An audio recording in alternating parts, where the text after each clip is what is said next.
नमस्कार, स्वागत है आपका के न्यूज में। मैं हूं आपके साथ विशाल पंडित। आप देख रहे हैं स्पेशल रिपोर्ट। दिल्ली के मुख्यमंत्री और आम आदमी पार्टी के संयोजक अरविंद केजरीवाल को 14 दिन की न्यायिक हिरासत में भेज दिया गया है। केजरीवाल 3 दिन की रिमांड पूरी होने पर शनिवार को सीबीआई ने उन्हें राउज एवेन्यू कोर्ट में पेश किया। सीबीआई ने बुधवार को दिल्ली शराब नीति के मामले में उन्हें गिरफ्तार किया था। जांच एजेंसी सबूतों के साथ सामना कराने के लिए 5 दिन की रिमांड मांगी थी, लेकिन उन्हें 3 दिन की रिमांड मिली है। अदालत ने 12 जुलाई को केजरीवाल को कोर्ट में पेश करने के निर्देश दिए हैं। वहीं आम आदमी पार्टी के कार्यकर्ताओं ने बीजेपी दफ्तर के बाहर प्रदर्शन किया और केंद्र सरकार पर तानाशाही का आरोप लगाया। इस रिपोर्ट को देखिए।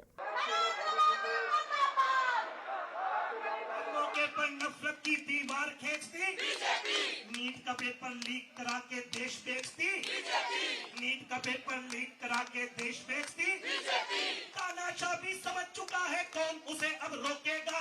तानाशाह भी समझ चुका है कौन उसे अब रोकेगा।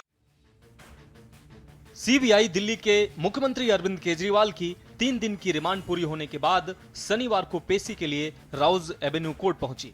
इस दौरान सीबीआई ने कोर्ट से केजरीवाल की रिमांड बढ़ाने की अपील नहीं की, बल्कि उन्हें न्यायिक हिरासत में भेजने की मांग की है, जिसे स्वीकार करते हुए राउज एवेन्यू कोर्ट ने केजरीवाल को 14 दिन की न्यायिक हिरासत में भेज दिया है। 25 जून को दिल्ली हाईकोर्ट ने केजरीवाल को जमानत देने वाली निचली अदालत के फैसले पर रोक लगा दी थी। उसी रात सीबीआई भ्रष्टाचार मामले में पूछताछ के लिए तिहाड़ जेल पहुंची और 26 जून की सुबह सीबीआई ने केजरीवाल को गिरफ्तार कर लिया था। वहीं पेशी के दौरान एजेंसी ने उनकी 5 दिन की कस्टडी मांगी थी, लेकिन कोर्ट ने उन्हें 3 दिन की रिमांड सौंपी थी। जिसके बाद शनिवार को हुई पेशी में कोर्ट ने फिर केजरीवाल को राहत नहीं देते हुए न्यायिक हिरासत में भेज दिया।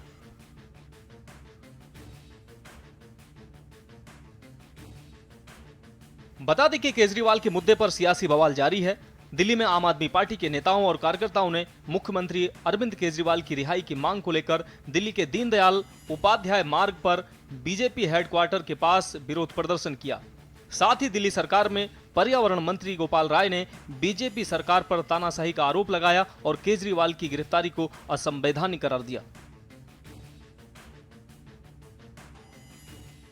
जिस तरह से पूरे देश को ये उम्मीद थी कि लोकसभा चुनाव में जनता का जो जनादेश है भाजपा उसे स्वीकार करेगी और अपनी तानाशाही को रोकेगी, लेकिन चुनाव के बाद भी जिस तरह से दिल्ली के मुख्यमंत्री को जेल में रखने के लिए षड्यंत्र किया गया, उससे साफ हो गया है कि मोदी सरकार अपनी तानाशाही के अभियान को जारी रखना चाहती है, संविधान को खत्म करने के अभियान को जारी रखना चाहती है, विपक्ष को खत्म करने के अभियान को जारी रखना चाहती है, दिल्ली के कामों को ठप करना चाहती है।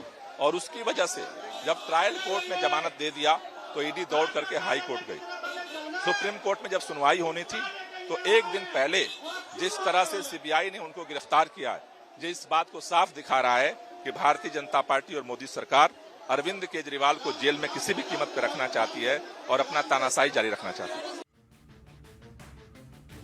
केजरीवाल पर 2 मामले दर्ज हैं। पहला ईडी का, जिसमें उनके खिलाफ मनी लॉन्ड्रिंग का केस दर्ज किया है। ईडी ने केजरीवाल को 21 मार्च को गिरफ्तार किया था। वहीं दूसरा सीबीआई का केस है, जिसे शराब नीति में भ्रष्टाचार को लेकर दर्ज किया गया। इस केस में 26 जून को केजरीवाल को दोबारा गिरफ्तार किया गया। यह case Delhi LG BK Saxena की शिकायत पर दर्ज हुआ था। दोनों मामले अलग अलग दर्ज किए गए, इसलिए उनमें गिरफ्तारी भी अलग अलग हुई है।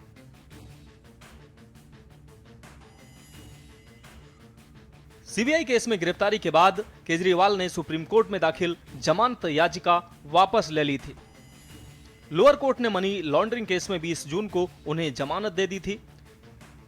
ईडी इसके खिलाफ हाई कोर्ट पहुंची। 25 जून को हाई कोर्ट ने लोअर कोर्ट का फैसला पलट दिया। इसके खिलाफ केजरीवाल ने सुप्रीम कोर्ट में याचिका लगाई थी। वहीं सुप्रीम कोर्ट में मामले की सुनवाई से पहले ही केजरीवाल को सीबीआई ने गिरफ्तार कर लिया था। दिल्ली हाई कोर्ट ने भी 25 जून को लोअर कोर्ट के जमानत देने के आदेश को पलट दिया। केजरीवाल के वकील के मुताबिक हाई कोर्ट के 25 जून के ऑर्डर के खिलाफ नई याचिका लगाई जाएगी। वहीं मामले को लेकर आम आदमी पार्टी के सांसद संजय सिंह ने भी केंद्र सरकार पर जमकर हमला बोला। ऐसी कहानियां कोर्ट में टिकती नहीं। हमने देखा अभी क्या हुआ झारखंड के मुख्यमंत्री के मामले में। 5 महीने आपने हेमंत सोरेन जी को जेल में रखा और 5 महीने के बाद हाई कोर्ट ने कह दिया इनके खिलाफ कोई सबूत नहीं, तो क्या भारत के प्रधानमंत्री इसके लिए माफी मांगेंगे? क्या भारत के गृह मंत्री इसके लिए माफी मांगेंगे? क्या ईडी इसके लिए माफी मांगेगी? 5 महीने आपने एक आदमी को जेल में कैसे रख दिया? क्योंकि याद रखिए, पीएमएलए में बेल मिलने का मतलब कोर्ट को सेटिस्फाई होना होता है कि व्यक्ति निर्दोष है, कोर्ट को संतुष्ट होना पड़ता है कि व्यक्ति निर्दोष है। और पीएमएलए के मामले में अरविंद केजरीवाल को ईडी कोर्ट से जमानत मिली है, यानी कि ईडी कोर्ट संतुष्ट हुई है इस बात से कि अरविंद केजरीवाल निर्दोष है, और जो कि उन्होंने अपने ऑर्डर में भी लिखा है। तो भारत के प्रधानमंत्री जांच एजेंसियों का दुरुपयोग कर रहे हैं खुलेआम, तानाशाही से देश की सरकार चलाना चाहते हैं। तो इसलिए हम लोग सरकार के खिलाफ सड़क पे भी आवाज उठा रहे हैं, सदन में भी आवाज उठा रहे हैं। आज दिल्ली सहित देश के अलग अलग हिस्सों में बहुत बड़ा आंदोलन अरविंद केजरीवाल जी की गिरफ्तारी के खिलाफ हुआ है, और सोमवार को इंडिया गठबंधन देश के सर्वोच्च सदन में अपना प्रदर्शन और विरोध करेगी। मुख्यमंत्री को आपने अपमानित किया, 5 महीने तक उनको जेल में रखा, और 5 महीने के बाद हाई कोर्ट ने कहा 5 महीने के बाद कि भाई इनके खिलाफ तो कोई सबूत नहीं है। ये क्या है? ये अपने आप में ये बताता है कि प्रधानमंत्री ने उनकी गिरफ्तारी चुनाव के प्रचार से दूर रखने के लिए की थी। संजय सिंह ने केजरीवाल के मुद्दे के साथ हेमंत सोरेन के मुद्दे को उठाया, और संजय सिंह ने 5 महीने तक साजिश के तहत जेल में रखने की बात कही। संजय सिंह ने कहा कि पीएम जांच एजेंसियों का दुरुपयोग कर रहे हैं, केजरीवाल को साजिश के तहत फंसाया गया है, पार्टी लगातार अपना प्रदर्शन करती रहेगी। केंद्र की तानाशाह सरकार ने नियम कानून सब ताक पर रखकर जांच एजेंसियों का दुरुपयोग करके एक के बाद एक मुकदमा अरविंद केजरीवाल पर बनाया है। और जब ईडी कोर्ट ने यह कह दिया कि अरविंद केजरीवाल बेकसूर हैं, अरविंद केजरीवाल के खिलाफ कोई सबूत नहीं है, जब ईडी की कोर्ट ने अरविंद केजरीवाल को जमानत दे दी और यह कहा कि ईडी दुर्भावना से काम कर रही है, ईडी बायस्ड है, वो ईडी किसके अंडर में काम करती है? देश के प्रधानमंत्री नरेंद्र मोदी के अंडर में काम करती है। ये सीबीआई किसके अंडर में काम करती है? भारत के प्रधानमंत्री नरेंद्र मोदी के अंडर में काम करती है। और जब ईडी कोर्ट से अरविंद केजरीवाल को जमानत मिल गई, तो हाई कोर्ट से बगैर आदेश की कॉपी के उस ऑर्डर के ऊपर स्टे ले लिया गया, नंबर 1। और जब सुप्रीम कोर्ट से ईडी की जमानत पर मोहर लगने की संभावना थी, ठीक उसके पहले सीबीआई को भेजकर नियम कानून संविधान सबको ताक पर रखकर अरविंद केजरीवाल को दोबारा गिरफ्तार कर लिया गया, और उनको फर्जी मुकदमा लगा के पहले उनको पुलिस कस्टडी में रखा गया, और आज उनको जुडिशियल कस्टडी में भेजा गया है। अभी न्याय बता दें कि मामले में ईडी ने शराब घोटाला मामले में 9वीं supplementary chargesheet Rouse Avenue court में दाखिल की है, जिसमें विनोद चौहान को आरोपी बनाया गया है। विनोद चौहान पर आरोप है कि अभिषेक बोन्ना पिल्लई के कहने पर दिनेश अरोड़ा ने 2 नोटों से भरे बैग विनोद चौहान तक पहुंचाए थे। विनोद चौहान ने यह पैसा आम आदमी पार्टी को गोवा चुनाव के लिए दिया था। साउथ लॉबी की कविता के एक स्टाफ ने इस बात का खुलासा किया था, जिसके बाद विनोद चौहान को ईडी ने शराब घोटाले में 18वां आरोपी बनाया था। दिल्ली का शराब घोटाला आम आदमी पार्टी की गले की फांस बन चुका है, और आप नेता इसे बीजेपी की साजिश बता रहे हैं। सियासी बवाल के बीच राजनीति गरमाई हुई है, जो कहां जाकर थमेगी ये देखने वाली बात होगी। स्पेशल डेस्क के न्यूज इंडिया। उत्तराखंड का डबल इंजन की रफ्तार से विकास को, इस उद्देश्य से मुख्यमंत्री पुष्कर सिंह धामी पिछले दिनों दिल्ली दौरे पर रहे। इस दौरान उन्होंने प्रधानमंत्री नरेंद्र मोदी के साथ ही कई केंद्रीय मंत्रियों से मुलाकात कर प्रदेश के विकास के लिए सकारात्मक पहल करने की मांग की। मुख्यमंत्री की हुई मुलाकात से उत्तराखंड के लोगों को भी काफी उम्मीदें हैं। मुख्यमंत्री धामी ने केंद्र में गठित नई सरकार की कई मंत्रियों से प्रदेश में अवस्थापना सुविधाओं के विकास को लेकर जल्द ठोस सकारात्मक पहल किए जाने का अनुरोध किया। इस रिपोर्ट को देखिए।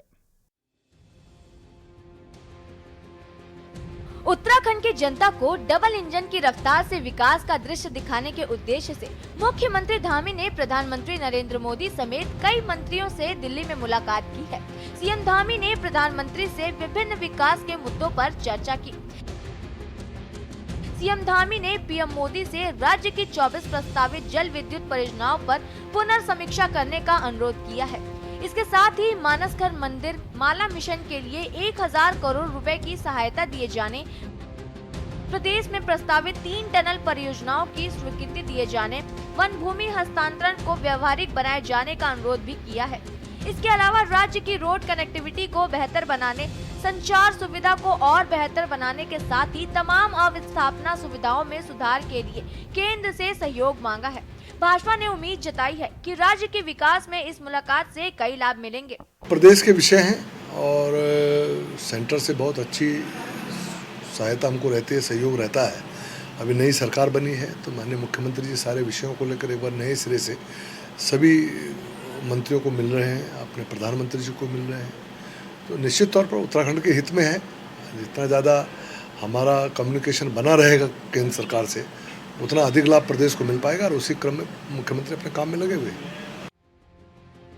वहीं एक ओर जहां भाजपा मुख्यमंत्री की इस मुलाकात को काफी सराहनीय बता रही है, तो वहीं दूसरी ओर विपक्षी दल केंद्र सरकार पर राज्य की उपेक्षा का आरोप लगा रहे हैं। विपक्ष को इस मुलाकात से कोई खास उम्मीद नहीं है। निश्चित रूप से बार-बार केंद्रीय नेताओं से मिल रहे हैं, उनसे राज्य के लिए आर्थिक सहायता की बात कर रहे हैं, चाहे बिजली के क्षेत्र में हो, चाहे पनबिजली जल विद्युत परियोजनाओं के बारे में हो, चाहे आपके यातायात के बारे में हो, सड़कों के रखरखाव की बात हो, लेकिन उसका हासिल कुछ नहीं हो रहा है। मुख्यमंत्री को हर हमेशा केंद्रीय नेतृत्व इनका बैरंग वापस भेजता है, निराशाजनक स्थिति में वापस भेजता है, खाली हाथ वापस भेजता है। प्रदेश की आर्थिक व्यवस्था चौपट है, आप देख रहे हैं। दैवीय आपदा आपके सिर में है। सड़कों के रखरखाव के लिए कोई आकस्मिक निधि से एक भी धनराशि उन्होंने नहीं दी। पर्यटन क्षेत्र में बढ़ावा देने के लिए कोई धनराशि केंद्र सरकार से अभी तक नहीं मिली है। हाँ, मुख्यमंत्री जरूर मिलते हैं। कल मैं भी देख रहा था, गृह मंत्री से मिले, नितिन गडकरी जी से मिले, राजनाथ सिंह जी से मिले। राजनाथ सिंह जी से मिलकर अगर मुख्यमंत्री जी यही करा देते कि भाई अग्निवीर योजना को समाप्त करा देते, हमारे यहाँ फौज की रेगुलर भर्ती करा देते, तो ये भी बड़ा एहसान मुख्यमंत्री जी का होता। लेकिन उसमें कहीं कोई प्रगति नहीं है, कहीं कोई दिक्कत, कहीं कोई काम नहीं है। नए हमारे यहाँ जो हाईवे बनने थे उन पर कहीं स्वीकृति नहीं। अभी तक आप देखिए, गैरसैंण हमारी प्रस्तावित राजधानी है, तो गैरसैंण में अभी तक हम नेशनल हाईवे नहीं बना पाए हैं। मुख्यमंत्री जी अगर इस प्रदेश के विकास के लिए कहीं भी जाते हैं तो उसका स्वागत है। वो किसी भी मंत्री से मिलते हैं, प्रभावशाली व्यक्ति से मिलते हैं, बिजनेसमैन से मिलते हैं, और अगर उससे इस प्रदेश का विकास होता है तो उसका उत्तराखंड क्रांति दल स्वागत करता है। लेकिन आप ये बताइए कि उसका जो रिजल्ट है वो क्या निकल रहा है। 2022 में जब पुनः भारतीय जनता पार्टी इस प्रदेश में जीत के आएगी तो डबल इंजन बोल के आएगी। यदि वो डबल इंजन इस प्रदेश के विकास को आगे बढ़ाने में सक्षम नहीं हो पा रहा या सक्षम होने में असमर्थ है, तो आप बताइए मुख्यमंत्री के जाने का क्या औचित्य है। हम तो चाहेंगे कि मुख्यमंत्री जी जाएं, हर उस दरवाजे पर जाए जिस दरवाजे से विकास का जो द्वार है इस प्रदेश के लिए खुलता है। तो हम अगर ये विकास का द्वार खुलता है और विकास के पैमानों पे इस प्रदेश में व्यापक स्तर में हर जो समस्या है विकास की वो पूर्ण होती हैं, तो उत्तराखंड क्रांति दल उनके इस कदम का स्वागत करता है। लेकिन प्रायः देखा गया है इससे पहले भी कि जितनी बार भी मुख्यमंत्री जी दिल्ली गए हैं, अलग अलग मंत्रियों से मिले हैं, हमने इस बात को देखा है, जनता ने देखा है कि जो रिजल्ट है वो शून्य रहता है। तो अगर यही स्थिति रही और खाली मुख्यमंत्री जी आते जाते रहे और उसका कोई फायदा इस प्रदेश को नहीं मिला, तो फिर इतना सारा भागदौड़ करने का मुख्यमंत्री का क्या फायदा हुआ। तो हम तो चाहते हैं कि अगर वो गए हैं, विभिन्न मंत्रालयों के मुख्यमंत्री जो सचिव हैं या मंत्री हैं उनसे मिले हैं, तो उसका फायदा उत्तराखंड को जरूर मिलना चाहिए और वो दिखना भी चाहिए। कुल मिलाकर एक और जहां मुख्यमंत्री पुष्कर सिंह धामी केंद्र सरकार से राज्य को आर्थिक मदद दिए जाने के साथ ही जल विद्युत परियोजनाओं को शुरू करने की तैयारियों में जुट गए हैं, तो वहीं दूसरी ओर माना जा रहा है कि राज्य में अब और तेज गति से विकास कार्य होंगे। निश्चित ही मुख्यमंत्री की मांग केंद्र ने मानी तो राज्य का विकास और तेज गति से हो पाएगा। Uttarakhand desk report. यहाँ रुकते एक छोटे से ब्रेक के लिए। आप देख रहे हैं के न्यूज, खबरों का सारथी। शादी का किचन महके जहां, गोल्डी किचन किंग मसाले 100% हो वहां। जहाँ जाए रिश्ते बनाए गोल्डी मसाले। आप देख रहे हैं के न्यूज, खबरों का सारथी। ब्रेक के बाद आपका स्वागत है। उत्तर प्रदेश में 10 विधानसभा सीटों पर उपचुनाव होने वाला है। इनमें से 9 विधानसभा सीटों को चुने गए प्रतिनिधि लोकसभा सांसद हुए हैं, जबकि एक सीट समाजवादी पार्टी के विधायक इरफान सोलंकी को एक आपराधिक मामले में जेल की सजा हुई है, जिसकी वजह से ये सीट खाली हुई है। लोकसभा चुनाव के बाद हो रहा उपचुनाव समाजवादी पार्टी और बीजेपी दोनों के लिए चुनौती बन गया है। बीजेपी ने अपनी तैयारियां तेज कर दी हैं। इस रिपोर्ट को देखिए। देश में हुए लोकसभा चुनाव के बाद अब यूपी में एमएलसी और विधानसभा की खाली हुई सीटों पर उपचुनाव की जंग के लिए तैयारी तेज हो चली है। उत्तर प्रदेश में एक एमएलसी सीट खाली है। शुक्रवार को लखनऊ के मुख्यमंत्री आवास यानी 5 केडी पर बीजेपी कोर कमेटी की बैठक हुई और इस बैठक में मुख्यमंत्री योगी आदित्यनाथ, बीजेपी प्रदेश अध्यक्ष भूपेंद्र चौधरी और संगठन मंत्री धर्मपाल सिंह मौजूद थे। बताया जा रहा है कि इस बैठक में एक एमएलसी सीट के लिए पैनल को तैयार कर लिया गया है, जिस पर आखिरी फैसला बीजेपी आलाकमान लेगा। ऐसे में बीजेपी एक एमएलसी सीट के जरिए विधानसभा की 10 सीटों को साधने की कोशिश करेगी, क्योंकि यूपी में जल्द ही 10 विधानसभा सीटों पर उपचुनाव होने वाले हैं। सूत्रों के मुताबिक 5 चेहरों का पैनल तैयार किया गया है। बीजेपी किसी दलित चेहरा या फिर ओबीसी चेहरे को एमएलसी टिकट दे सकती है। 12 जुलाई को चुनाव होने हैं। बता दें कि स्वामी प्रसाद मौर्य द्वारा इस्तीफा के बाद ये सीट खाली हुई थी और इसके अलावा लोकसभा चुनाव में बीजेपी के खराब प्रदर्शन पर बनाई गई स्पेशल टीम की रिपोर्ट पर भी चर्चा हुई, जिसमें मुख्य रूप से पार्टी में भीतरघात, अधिकारियों का व्यवहार पर मंथन हुआ है। बीजेपी पार्टी की आगे की रणनीति को लेकर भी मंथन हुआ। आने वाले दिनों में उत्तर प्रदेश में 10 विधानसभा सीटों पर होने वाले उपचुनाव पर भी मंथन हुआ और इन 10 सीटों में से 5 समाजवादी पार्टी के पास थी तो 5 बीजेपी के पास। संगठन के अधिकारियों के अलावा इन सीटों पर प्रदेश सरकार के कुछ मंत्रियों की भी ड्यूटी लगाई जा सकती है। उत्तर प्रदेश में उपचुनाव की सुगबुगाहट भी तेज हो चली है। अगस्त महीने में उपचुनाव होने हैं। प्रधानमंत्री नरेंद्र मोदी के मंत्रिमंडल में उत्तर प्रदेश के 9 चेहरे हैं और इन बड़े चेहरों का सम्मान और अभिनंदन करने की तैयारी को लेकर भी इस बैठक में चर्चा हुई। जानकारी के मुताबिक ये कार्यक्रम लखनऊ में ही होगा और इसके अलावा 14 जुलाई को प्रदेश कार्य समिति की बैठक को लेकर भी चर्चा की गई। इस बैठक में बीजेपी के राष्ट्रीय अध्यक्ष जेपी नड्डा भी शामिल होंगे और बैठक के लिए राजधानी लखनऊ में जगह तलाशने की कवायद शुरू हो गई है। जुलाई के पहले हफ्ते में राष्ट्रीय कार्य समिति की बैठक दिल्ली में होगी और लोकसभा चुनाव नतीजे के बाद केंद्र में सरकार बनने के बाद ये कार्य समिति की बैठक काफी अहम मानी जा रही है। 9 विधानसभा सदस्यों के लोकसभा के लिए चुने जाने के बाद सीटें खाली हो गई थी, जबकि कानपुर के सीसामऊ से समाजवादी पार्टी के विधायक इरफान सोलंकी को एक आपराधिक मामले में जेल की सजा सुनाए जाने के बाद अयोग्य घोषित कर दिया गया था।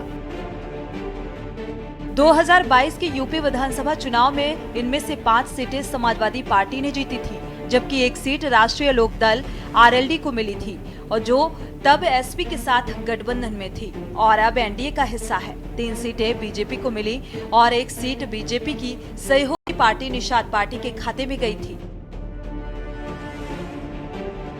भले ही आंकड़ों के लिहाज से इस चुनाव की जीत बीजेपी और समाजवादी पार्टी को सदन में कोई खास बढ़त नहीं देने वाली है, लेकिन इसके राजनीतिक मायने बड़े हैं और इस बार उपचुनाव भले ही मात्र 10 सीटों पर हो रहा हो, इसके नतीजों का असर पक्ष और विपक्ष दोनों के मनोबल पर जरूर पड़ेगा।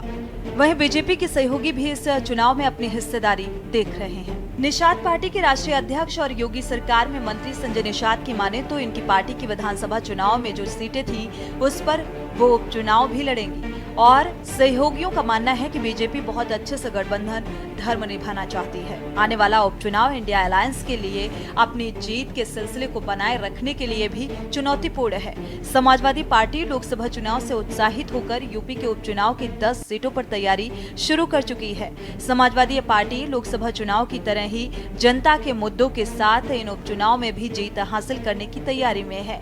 बीजेपी को उपचुनाव में हर एक का सामना करना पड़ेगा। स्पेशल डेस्क के न्यूज़ इंडिया।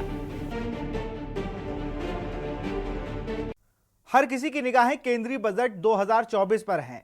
देश के कॉमर्शियल कैपिटल के रूप में मशहूर मुंबई की धारावी में चमड़े का सामान बनाने वाले छोटे व्यापारियों की भी बजट से कई उम्मीदें हैं। वे देश में बने सामानों को बढ़ावा देने को जोर दे रहे हैं। ये रिपोर्ट देखिए। हर किसी की निगाह केंद्रीय बजट 2024 पर है। देश के कमर्शियल कैपिटल के रूप में मशहूर मुंबई के धारावी में चमड़े का सामान बनाने वाले और छोटे व्यापारियों की भी बजट से कई उम्मीदें हैं। वे देश में बने सामानों को बढ़ावा देने पर जोर दे रहे हैं। लेदर के कारोबार में भी काफ़ी गिरावट आई है, इसमें कोई शक की गुंजाइश नहीं है।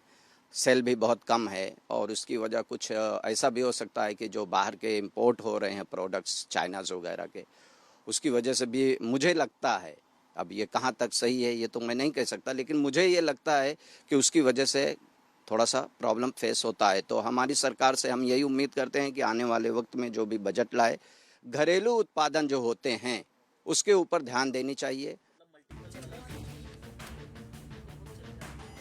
धारावी के चमड़ा व्यापारियों और दूसरे सामान बनाने वालों को जीएसटी में राहत की उम्मीद है।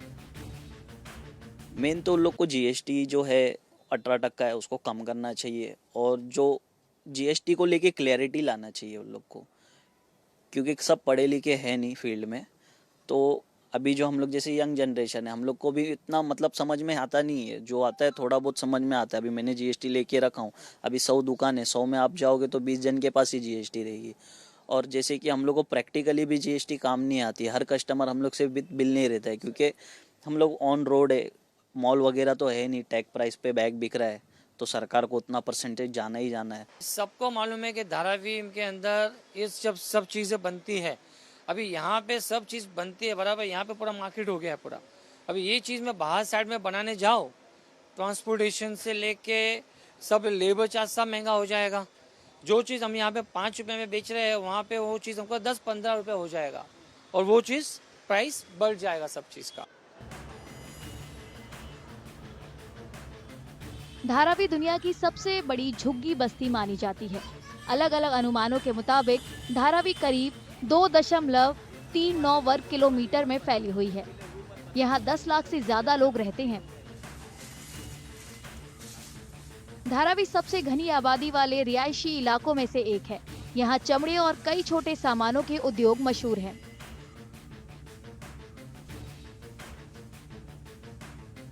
तो फिलहाल स्पेशल रिपोर्ट में इतना ही। देखते रहिए के न्यूज़ इंडिया। नमस्कार। आप देख रहे हैं के न्यूज़, खबरों का सारथी।